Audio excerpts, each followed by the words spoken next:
Salut tout le monde, bienvenue sur le premier vlog de ma chaîne, vlog sur Les Visiteurs 3, que je ne suis pas encore allé voir au cinéma, et je vais vous expliquer pourquoi tout de suite. Alors, premier vlog de ma chaîne, je voulais en faire un pour Star Wars. Finalement, j'ai eu un peu de mal à le mettre en place, donc j'ai fini par l'abandonner. Après, je me suis dit que c'était trop tard. Et là, Les Visiteurs 3, déjà comme ça, c'est un petit peu tard pour le faire. Mais je me suis dit, allez, faut se bouger, faut un peu le mettre en place. Déjà que je vais pas souvent au cinéma, autant faire fructifier mes pérégrinations. Alors, Les Visiteurs 3, c'est un film que l'univers ne veut pas que je voie, pour ainsi dire. Je suis allé ce matin dans une grande enseigne de cinéma, que je nommerai pas. Alors juste avant de partir, mon chat gueule, mais comme pas possible, il s'était coincé dans un arbre, fallait le chercher, je me suis mis en retard. Et puis une fois que j'arrive au cinéma, dans le parking, une personne comme ça, bam, que le GPS s'était trompé, il l'avait envoyé là avec une caravane. Elle s'était coincée dans le parking et c'était impossible de l'enlever. Du coup, elle était paniquée. C'était une Britannique. Elle parlait pas un mot de français, donc du coup, c'était vraiment la merde. Je suis resté là pour l'aider. J'ai pas pu voir le film, pas encore. J'irai le voir demain, à l'heure où j'enregistre cette vidéo. Donc c'est donc la partie 1 de ce vlog. Et pourquoi je le fais quand même? Déjà d'une, c'est pour me plaindre un peu de ce qui s'est passé dans ce parking souterrain, parce que c'était vraiment la merde. Pour une entreprise si grande de distribution de films, c'était inadmissible. La sécurité était inexistante. Ils sont arrivés la queue entre les jambes, savaient pas quoi faire. Mention spéciale aux gens qui ont fui au premier signe de bordel, ils ont fui. Certains d'entre eux étaient des militaires, enfin en tout cas ils se prétendaient être militaires.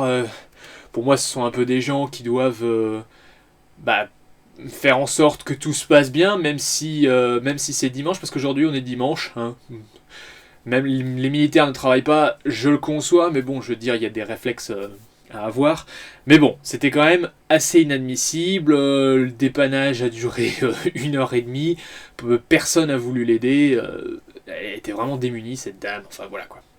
Bref, l'univers ne veut pas que je voie Les Visiteurs 3. En attendant, j'utilise cette partie 1 de ce vlog pour parler des autres films de la franchise Visiteurs. Donc, il y en a 3. Les Visiteurs 1, Les Visiteurs 2, Les Couloirs du Temps et Les Visiteurs en Amérique.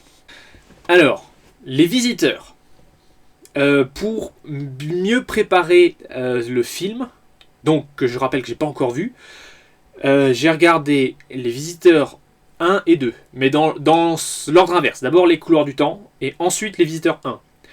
J'ai pas regardé Les Visiteurs en Amérique parce que je l'ai vu qu'une seule fois dans ma vie. J'étais tout petit, j'avais 8-9 ans.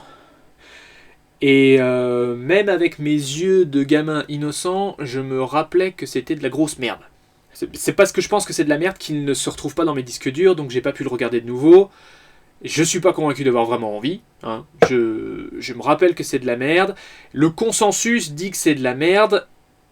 Et ce serait quand même intéressant de l'analyser, mais ce sera l'objet d'une autre vidéo. En tous les cas, et ce qui m'est apparu assez évident, c'est que tout le monde dit que la franchise est restée dormante pendant une quinzaine d'années à cause des Visiteurs en Amérique. Ferait mieux de regarder Les Visiteurs 2 une deuxième fois. Parce que Les Visiteurs 1, nous sommes d'accord, c'est un des intouchables du cinéma français maintenant. Renault clavier, ça marche bien, le jeu est en finesse, c'est drôle, c'est léger. Disons que c'est léger tout en restant dans un style d'humour très lourd, hein, puisque la blague en réalité il n'y en a qu'une seule, c'est que ils sont du passé, ils n'arrivent pas à s'adapter au présent, mais c'est la façon de la déclinaison de cette blague lourde est est tellement intense que du coup ça reste léger et ça se marie très bien. Le jeu d'acteur est très bien, surtout pour Christian Clavier. Et pourquoi je le félicite lui? Parce que pour les Visiteurs 2, je sais pas ce qui lui est arrivé, mais ça marche plus. Mais ça marche plus du tout. Et ça me paraît intéressant de parler, de dire que Les Visiteurs 2 n'est pas un si bon film qu'il n'y paraît, parce que quand j'étais adolescent, donc allez, 4e, 3e, hein, 13-14 ans, je me souviens qu'il y avait un petit noyau au collège qui me disait « Ah ben, moi, mon film préféré, c'est Les Visiteurs 2. » Et en le regardant une nouvelle fois, non, il est pas très bon, Les Visiteurs 2. Les Couloirs du Temps, c'est pas une grosse catastrophe comme je me souviens Les Visiteurs en Amérique, mais c'est pas bon non plus. Commençons par enfoncer les portes ouvertes. Un des plus gros ratés des Couloirs du Temps, c'est Muriel Robin. Je suis pas un fan de Muriel Robin déjà dans ce qu'elle fait, mais alors dans Les Visiteurs, ça marche pas du tout. Elle remplace Valérie Lemercier, qui a eu la clairvoyance de dire « Ah non, j'ai pas envie de faire ce film ». Et Muriel Robin, en tout cas si on en croit Wikipédia, a dit, après, fini par dire bah, moi je me sentais pas à ma place parce que Jean-Marie Poiré voulait travailler avec Valérie Lemercier qui n'était pas là. Donc du coup moi je me suis retrouvé dans une situation où on voulait pas de moi et donc c'était très difficile de travailler sur ce plateau. Alors je sais pas à quel point ça a pu l'handicaper. Ce qui est sûr c'est que l'accent versaillais consanguin oh, super UP et tout ça, oh là là. Ouh, putain, ça va faire très mal à mon micro. Non, ça a l'air d'aller.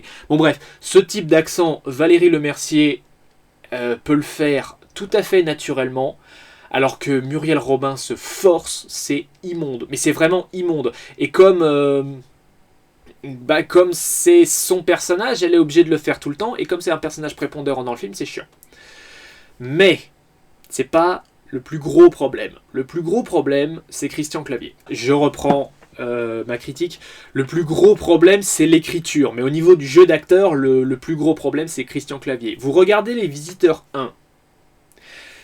Et vous voyez, Christian Clavier peut jouer en finesse. Quand il s'agit de parler normalement, il sait parler normalement. Il fait « Ah, j'aime pas ça, j'ai un mauvais présage », il le dit sur un ton normal. Alors, bien sûr, il peut prendre ce ton qui est propre à la série, mais il arrive à mettre un contraste. Il y a des moments où il agit normalement, il y a des moments où il agit, où il surjoue un petit peu, où il passe cet accent, ok. Ça aussi, ça va faire... Oh, ça fait très mal au micro. Et finalement, dans Les Visiteurs 2, la partie normale, il sait plus le faire. Et non seulement il sait plus le faire, mais la partie surenchère, eh ben, il surenchérit encore par rapport à ce qu'il peut faire dans Les Visiteurs 1. Et ce qui fait que le film est très très bruyant. Bruyant, c'est le mot. Le film est très très bruyant. Dès que Jacouille est à l'écran, c'est tout de suite ok, Dame Ginette. Et encore, là je le fais gentiment pour éviter que mon micro ne commette pas un suicide en face de moi, mais c'est toujours ok, Dame Ginette. C'est vraiment, ça marche pas quoi, c'est insupportable. Et comme 95% des blagues tournent autour de Christian Clavier, bah ça devient très chiant très vite. Et curieusement, dès que tout le monde se calme, il y a quelqu'un qui dit une connerie, mais une seule, hein, je veux dire, la blague elle fonctionne parce que tout le monde s'est calmé, on respire, on prend en compte la situation, quelqu'un dit quelque chose de marrant, on rigole. Mais sinon, c'est toujours ok, Dame Ginette, c'est de la grosse andouille. Ça, c'est le gros problème des Visiteurs 2. Après, il y a aussi l'écriture. l'écriture des Visiteurs 2, c'est les Visiteurs 1 plus plus. Mais ça marche quand même pas. Parce que le running gag qui est associé à Muriel Robin, c'est qu'elle ne comprend pas que Ginette est du présent. Sauf que ça ne fonctionne pas. Je veux dire, quelqu'un avec une once de cerveau peut comprendre au bout de 30 secondes, au bout de la 3e fois où Ginette lui répond que c'est une grosse pétasse, que ça fonctionne pas. Et pourtant, le film surenchérit. Si c'est drôle, si on aime voir Muriel Robin surjouer cet accent versaillais consanguin parce qu'elle croit que comment elle s'appelle, Marianne Chazelle, elle vient du passé. Bah non, je regrette, ça marche pas. Ça marche la première fois, ça marche à moitié la deuxième, et au bout de la 19e fois, ben on a envie de se pendre. Même les blagues de type visuel, hein, je veux dire la scène de la camionnette où Jacouille met en place le levier et il y a une camionnette dessus, elle se fait écraser au plafond, personne ne voit. On comprend le comique de situation en 4 secondes, et pourtant le bruit de la camionnette qui se fait détruire dure 2 minutes. Et personne ne réagit parce que apparemment c'est tellement drôle qu'on se doit d'avoir ce bruit derrière en fond pendant 2 minutes. Non, ça ne fonctionne pas. Donc Les Visiteurs 2, voilà, ça c'est que des exemples. Le film est trop bruyant et la majorité des blagues ne fonctionnent pas donc. Et c'est pour ça que Les Visiteurs 2, qui est pas mauvais, mais il est certainement pas aussi bon que ce que voudraient nous faire croire les studios de production. Les studios nous ont dit: le 1, c'est un classique. Oui. Le remake, c'est une grosse bouse. Encore une fois, il faut que je revérifie, mais le consensus semble dire que oui. Et le 2, il est très proche du 1, donc c'est pratiquement un classique. Et là, je regrette, la réponse est non. La réponse est non, c'est pas un classique, c'est même pas un si bon film que ça. Il est pas mauvais, mais il est pas bon. Il y a beaucoup trop d'erreurs. Avoir vu le 1 en deuxième, ça m'a donné vraiment toute l'ampleur du désastre comique qu'est le 2. On va dire, allez, il y a 25, allez, un quart des blagues fonctionnent bien. Est-ce que c'est suffisant pour sauver un film? J'en sais pas. Moi, je suis pas d'accord. Moi, je pense que c'est raté. Hein. C'est de loin pas le classique qu'on nous vend. Et c'est aussi pour ça que j'ai peur pour Les Visiteurs 3. Alors, Les Visiteurs 3, j'ai pas lu les critiques. En tout cas, pas en détail. Parce que forcément, à l'ère d'Internet, c'est difficile de passer à côté des gros titres. Et donc, je pars pas optimiste. Je pars pas optimiste à cause de... surtout de la déconfiture qui était le 2. J'arrête pas d'employer des termes apocalyptiques, mais non, c'est pas vrai. C'est pas vrai, c'est pas un mauvais film. Les Visiteurs 2 n'est pas un mauvais film, je suis pas d'accord, mais il est pas bon non plus. Donc qu'est-ce que j'attends pour Les Visiteurs 3 ? À vrai dire, quelque chose qui me... j'aime bien le principe de la révolution, mais je m'attends aussi, dans la lignée de ce qu'a proposé Les Couloirs du Temps, à ce que finalement les blagues soient de nouveau les mêmes. Et ça me ferait chialer. Quoique, Star Wars l'a fait, Jurassic Park l'a fait, Ghostbusters va le faire.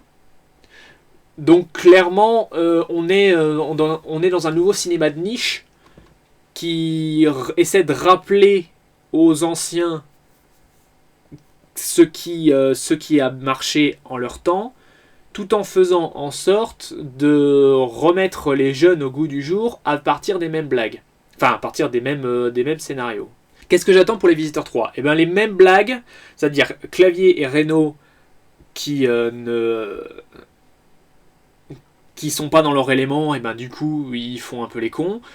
Mais ce serait une opportunité gâchée. Moi, ce que j'aimerais voir, quelque chose qui a été ouvert, finalement, Clavier et Reynaud commencent à découvrir le monde de la Révolution, avec le révolutionnaire Jacouillet, tout ça. Honnêtement, pour moi, il y a du potentiel. Hein. Il y a du potentiel en ceci que dans Les Visiteurs 2, c'est Jacquard qui passe sur le bûcher parce que c'est un hérétique. Et dans Les Visiteurs 3, ce serait un peu Godefroy qui se retrouverait dans un monde où c'est lui qui prend le risque de passer à la guillotine. Donc il y a plutôt inversion des pouvoirs. Je trouve pas ça inintéressant. Mais ce que j'aimerais vraiment voir, quelque chose qui pourrait donner une toute autre dimension à la série, c'est que Clavier et Reynaud, dans le monde révolutionnaire, tombent sur un personnage qui nous a été hypé dans les 2 premiers films, c'est Cousin Hubert. Je pense que la meilleure solution pour que Les Visiteurs 3 fonctionnent, ce serait de remettre Cousin Hubert au milieu de l'équation, en ceci que il a été...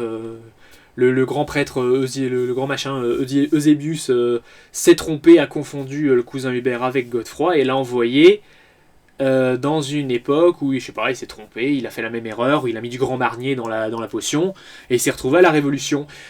Et moi, c'est vraiment ça que j'aimerais voir. 2 fois le même personnage, surtout que maintenant la technique le permet. Hein. Déjà à l'époque des Visiteurs, les plans avec Jacouille et Jacquard, ils étaient bien faits, quoi, je veux dire. Et maintenant, la technologie nous permet de le faire encore mieux. Donc, ce serait une opportunité de rater de ne pas s'en servir. Et au niveau scénaristique, on aurait deux personnes de 2 époques différentes. Sauf que l'un, et en l'occurrence c'est Cousin Hubert, a plus de recul, puisque il serait resté plus longtemps dans cette époque. Et comme il vient d'un monde plus évolué, il a compris qu'il fallait s'adapter. Contrairement à Godefroy qui a encore du mal avec cette époque. Moi, c'est ce que j'aimerais voir en allant voir Les Visiteurs 3. Je vais le voir demain. J'espère que cette fois-ci, je tomberai pas sur une Islandaise qui aurait coincé son traîneau dans un parking souterrain. Du coup, la partie 2 de ce vlog se consacrera au Visiteur 3. Est-ce que l'univers a eu raison de me dire de pas aller le voir? La réponse après la pub.